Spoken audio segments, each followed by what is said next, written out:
Bonjour à tous et bienvenue sur Happy Aspect Mom. Aujourd'hui, on va parler de la santé parce que c'est vraiment une chose fondamentale pour notre bien-être. Prendre soin de sa santé, être acteur de sa santé. Je ne sais pas vous, comment vous gérez votre santé. Est-ce que vous faites une confiance aveugle au médecin? Est-ce que vous essayez de vous soigner par vous-même? Est-ce que vous faites un petit mélange entre les deux? Mais d'abord, je voudrais vraiment faire part de découvertes que j'ai fait par rapport à ma maladie orpheline dont j'avais parlé dans un précédent podcast sur mon système sympathique hyperactif. Et je vous invite à l'écouter. Donc en fait, ça fait presque 4 ans que j'ai des problèmes de santé très très invalidants et qui se caractérisent en fait par des palpitations cardiaques, des maux d'estomac qui me font très très mal dormir. Et puis après moult examens, il s'avère que je n'ai pas de pathologie cardiaque, mais que j'ai donc un système sympathique hyperactif. Ceci étant dit, on me renvoie chez moi et à moi de me débrouiller. Donc moi j'ai commencé à faire un petit peu mon enquête médicale personnelle parce que ça fait un petit moment que j'essaye de me soigner par moi-même. C'est-à-dire qu'à partir du moment où les médecins ne peuvent pas m'aider, eh bien j'essaye de trouver les choses par moi-même. Et je me suis dit, mais qu'est-ce que c'est que cette histoire de système sympathique, hyperactif? C'est une maladie orpheline parce que je n'ai pas trouvé vraiment de littérature médicale sur le sujet. Mais je me suis replongée dans mon enfance et j'ai pris conscience, j'ai peut-être cette idée, j'ai découvert en fait que ça venait en fait d'un traumatisme que j'ai vu donc à partir de l'âge de 3 ans, c'est-à-dire à partir du moment où j'ai été à l'école. En fait, l'entrée à l'école pour moi, et puis l'école tout court, jusqu'à ce que j'ai terminé, jusqu'à ce que j'ai mon bac, a été littéralement un calvaire. Je détestais l'école, je n'aimais rien dans l'école. Et c'est quelque chose par contre que je n'ai pas exprimé.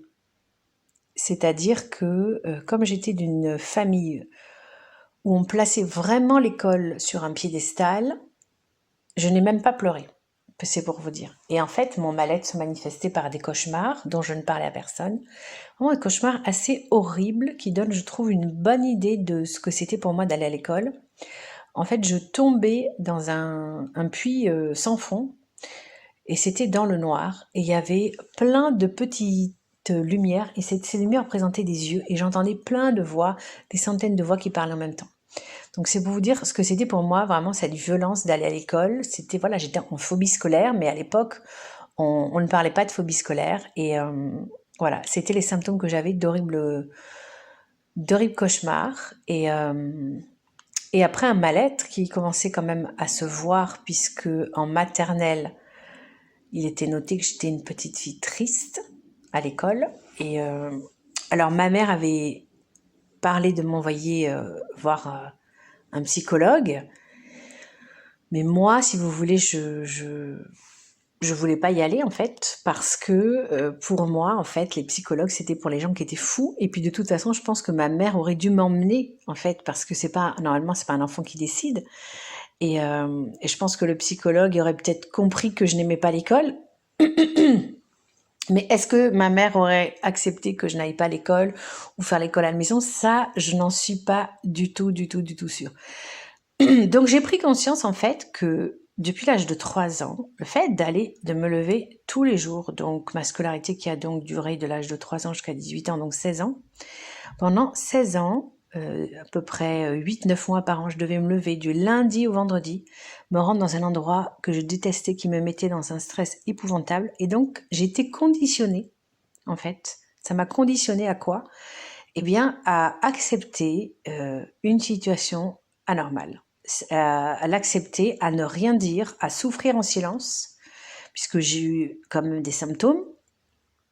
Et c'est comme ça que je pense que mon corps a commencé à être en mode stress, en fait. Et c'est pour ça, je pense, que mon système sympathique, il est hyper activé en fait depuis mes 3 ans, puisque comme pour moi l'école c'était un endroit que je détestais, donc c'était un milieu hostile, et on sait que le système sympathique, il s'active quand on est justement dans l'hypervigilance. Et je pense qu'en fait, tout simplement, voilà, ça vient de ça. L'école, j'ai arrêté l'école, j'avais donc 18 ans. Et des années après, j'avais encore des traces de ce traumatisme, puisque le dimanche soir, j'avais une boule au ventre, je me sentais pas bien, etc. Donc ça m'a poursuivi.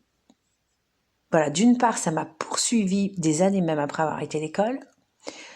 Donc 16 ans, vous voyez, 16 ans de stress intense. Vous imaginez ce que ça peut faire sur un organisme. Ça me poursuit après parce que c'est un traumatisme. Donc il y a les syndromes post-traumatiques qui restent. Et troisième chose, c'est que ça a conditionné mon cerveau pour considérer comme acceptable quelque chose qui n'était pas acceptable. Ce qui fait que après, moi-même, je me suis mise dans des situations qui n'étaient pas des bonnes situations. J'ai fait des activités qui ne me correspondaient pas, fréquenter des lieux ou des personnes qui me créent du stress, mais sans me rendre compte que ce n'était pas bon pour moi, puisque inconsciemment, j'étais conditionnée à accepter une situation quotidienne de stress. Donc ça va quand même très très loin. La phobie scolaire, quand on oblige un enfant à aller à l'école alors qu'il déteste l'école, que c'est viscéral, donc moi vraiment j'ai eu vraiment cette prise de conscience. Donc du coup maintenant, je commence à essayer de me dire, chaque fois que je suis dans une situation, que je fais quelque chose, ou que je suis avec quelqu'un, je me dis, mais est-ce que fondamentalement, cette chose-là que tu fais, elle te fait du bien? Et je suis obligée de me dire ça. Parce que quand je suis dans un état de bien-être, où tout va bien, curieusement, eh bien, il y a mon cerveau qui me dit « Non, non, il faut que tu te lèves, il faut que tu fasses telle ou telle chose. » Et comme par hasard, cette chose, elle va briser le bien-être dans lequel je suis. C'est-à-dire que c'est vraiment... Il faut que je déconditionne mon cerveau. Et c'est pas simple. C'est pas simple. Donc voilà. Donc c'est pour ça que maintenant, en fait, quand j'ai pas envie de faire quelque chose, je réfléchis et je me dis « Ok, t'as pas envie de faire cette chose, pourquoi? Est-ce que ça te cause du stress ? Est-ce que c'est parce que, tu es fatigué, etc. » Et donc, si je vois que cette chose que j'ai pas envie de faire, mais peut m'apporter quelque chose de bien en toute objectivité, là, je peux me dire, je vais le faire. Par contre, si je pèse le pour et le contre et que je vois que si je me force à faire cette chose que j'ai pas envie de faire, ça va m'apporter plus de mal que de bien, là, du coup, je ne fais pas. Donc, je renonce à beaucoup de choses et je commence à ressentir de plus en plus de lâcher prise et de bien-être dans ma vie. Donc c'est ce que je voulais dire. Et d'une manière générale, cette réflexion vraiment m'invite à prendre mon indépendance médicale. J'en avais parlé la dernière fois, je crois, mais en fait, quand j'avais 26-27 ans, en fait, on m'avait découvert une hypothyroïdie. Et puis, donc j'ai commencé à prendre du lévothyrox. Et puis l'année dernière, en discutant avec mon endocrinologue, elle me dit, en fait, vu les dosages que vous avez de TSH, si vous étiez on dosait votre TSH de nos jours, on ne vous ferait pas prendre de lévothyrox parce que maintenant on considère qu'il faut aller jusqu'à 10 pour être considéré comme ayant une hypothyroïdie. Donc là, je suis un petit peu tombée des nues. Et donc, du coup, elle m'a dit, écoutez, vous allez aller faire une radio. On faisait une radio, donc la thyroïde. Vous allez, et puis on se retrouvera dans quelques mois. Puis je rentre chez moi et je me dis, mais il y a un truc qui va pas dans ce qu'elle me dit. Elle me dit que j'ai pas d'hypothyroïdie, mais elle veut que j'aille faire une radio de la thyroïde. Et pourquoi est-ce que j'aurais besoin qu'on regarde ma thyroïde si j'ai pas de thyroïde?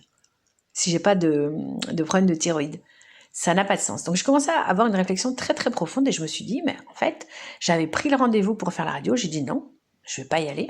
En plus, c'est un rendez-vous qui est pas très agréable, on est en position allongée, on vous appuie un peu sur la gorge. En général, les échographes, ils parlent pas, donc c'est assez flippant. Et donc j'ai annulé. Et j'ai dit non, je ne retournerai pas voir ce médecin. Je continue à prendre mon lévothyrox, mais en fait j'en prends la moitié. En fait, j'avais commencé comme ça depuis 3 ans à me sevrer à moitié. Et en fait, ma thyroïde fonctionne à moitié. Voilà. Et du coup, je n'ai pas de raison qu'on regarde d'éventuels nodules, puisque, d'après ce que m'a dit ce médecin, je n'ai pas d'hypothyroïdie. Mais vous voyez ce que je veux dire? Les médecins vous disent une chose, mais après, ils sont parfois incohérents. Et moi, j'ai besoin de cohérence. Donc, j'ai commencé à prendre ma liberté. Voilà. Et moi, je voulais vraiment vous inviter à, quand un médecin vous donne comme ça un examen à faire, si vous sentez que c'est pas justifié, mais ne le faites pas, en fait. Écoutez votre instinct. Voilà. Pour moi, les radios, c'est quand on soupçonne que quelque chose ne va pas. Voilà. Sinon, je ne vois pas l'intérêt d'en faire. Ou éventuellement dans une prévention, mais qui s'inscrirait là aussi dans un parcours bien spécifique. Voilà.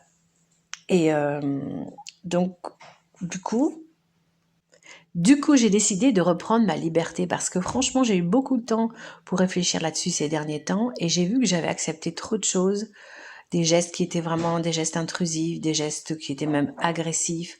J'ai accepté aussi que des médecins me parlent comme si j'étais une gamine, comme si c'était eux qui décidaient de ce qu'il fallait faire avec mon corps. En fait, non, vous êtes, vous le patient, le seul maître de votre corps et c'est vous qui décidez ce qu'on va vous faire ou pas. Et voilà. Donc j'avais déjà commencé à prendre mon indépendance, mais ça avait été dur. Là, ça avait été même j'avais presque dû me battre. J'étais chez un cardiologue et ce cardiologue en fait voulait me faire poser donc un tensiomètre que je devais porter 24 heures sur 24. Donc le tensiomètre, c'est un bracelet qu'on vous met au niveau un petit peu au-dessus du coude et qui va vous prendre la tension. Bon, moi, on m'avait déjà fait ça, donc il me dit, voilà, je vais vous montrer comment ça marche. Et puis il me le met et ça me broie le bras. Et je dis, mais ça fait super mal. Mais non, vous allez vous habituer, etc. Puis c'est qu'une fois ou deux toutes les heures. Je me dis, comment ça, une fois ou deux toutes les heures? Je lui ai dit pendant 24 heures, c'est-à-dire pendant la nuit. Mais moi, je lui dis, je vais pas dormir la nuit. Hein. Là, moi, si je suis réveillée toutes les 20 minutes, que quelqu'un quelque chose me broie le bras, je vais pas dormir. Il m'écoute pas. Il m'envoie voir sa secrétaire qui, elle, soi-disant, a fait le même examen. Et là, je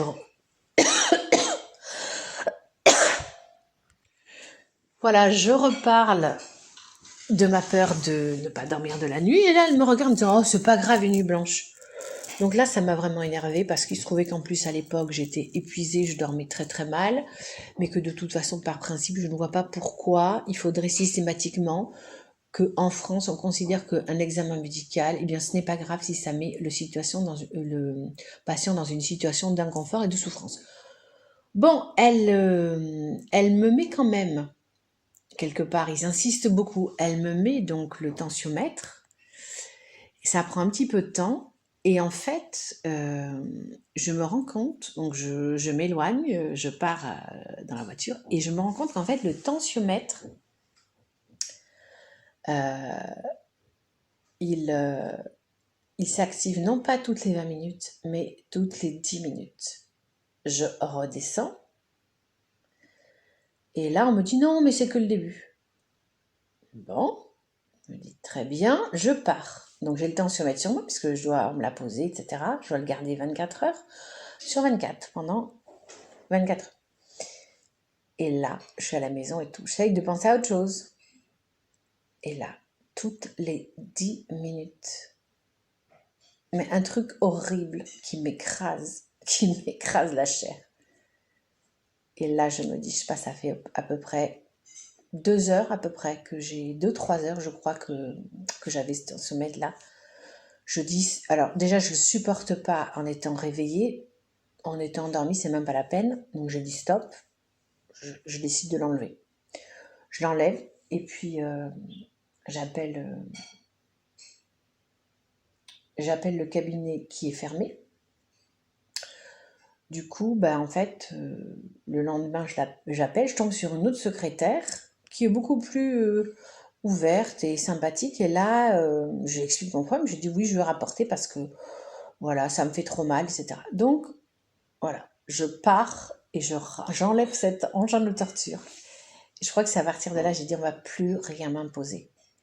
Parce que là, voilà, je crois qu'il faut vraiment prendre son indépendance médicale. Il s'avère, en fait, j'ai absolument pas d'hypertension. J'ai donc effectivement un système sympathique hypertonique.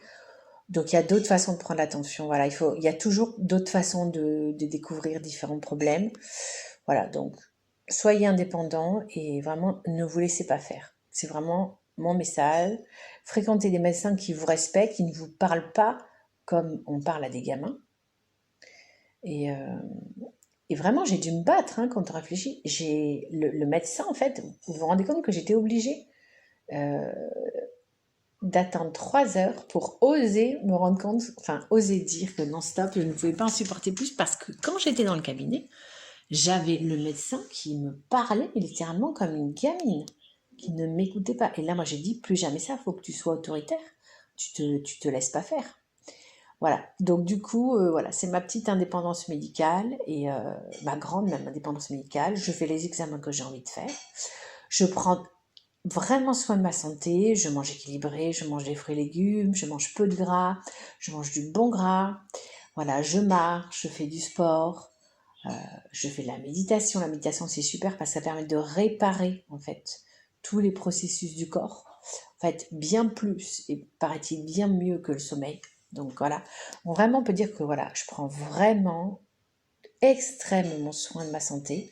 Je ne fume pas, je ne bois pas d'alcool, je suis une personne positive, j'apprends à gérer mon stress. Donc voilà, qu'on me laisse tranquille avec... voilà. Ah oui, autre chose aussi dont je voulais parler, qui m'avait vraiment agacée, c'est que, bon, moi j'ai un léger surpoids, je fais un 42, et je ne sais pas pourquoi, mais beaucoup de médecins ont tendance à culpabiliser les femmes qui sont en surpoids. Et, franchement, je trouve ça inadmissible, en fait. Et je sais qu'une des raisons qui m'avait motivée pour ne pas retourner voir l'endocrinologue, c'est qu'à chaque fois, elle me demandait de monter sur la balance. Et moi, personnellement, je sais que j'ai un surpoids. De toute façon, je pense que quand on est en surpoids, on n'a pas besoin de se peser, on le sait. Mais sachant que ce surpoids, il n'est pas dû à une mauvaise hygiène de vie, je vois pas l'intérêt en fait d'insister, de vouloir connaître le chiffre. Je vois pas à quoi ça rime si ce n'est que de miner le moral de la patiente. Donc voilà, je pense qu'il faut arrêter d'embêter les patients qui sont en léger surpoids. Et alors en plus en discutant comme ça avec d'autres personnes, je me suis rendu compte que en fait les personnes obèses, curieusement qui là pour le coup elles ont vraiment un surpoids qui est une maladie qui met leur vie en danger. Bien curieusement, elles, on va beaucoup moins en fait les surveiller, alors qu'on va beaucoup plus s'en prendre à des personnes, voilà, qui ont un léger surpoids. Et surtout, on va leur parler d'un ton infantilisant en étant convaincu que si la personne est en surpoids, c'est parce qu'elle mange trop, en fait. Et tout de suite, on vous dit faut perdre du poids. Et quand vous essayez de leur expliquer qu'en fait, de vous manger équilibré, que à moins de vous affamer, vous ne pouvez pas perdre du poids, tout de suite, c'est l'incrédulité. Donc, au bout d'un moment, ça commence à être agaçant. On ne vous croit pas, on ne vous prend pas au sérieux. Donc, moi, voilà, j'estime que j'ai pas à aller me faire peser systématiquement quand je vais chez l'endocrino.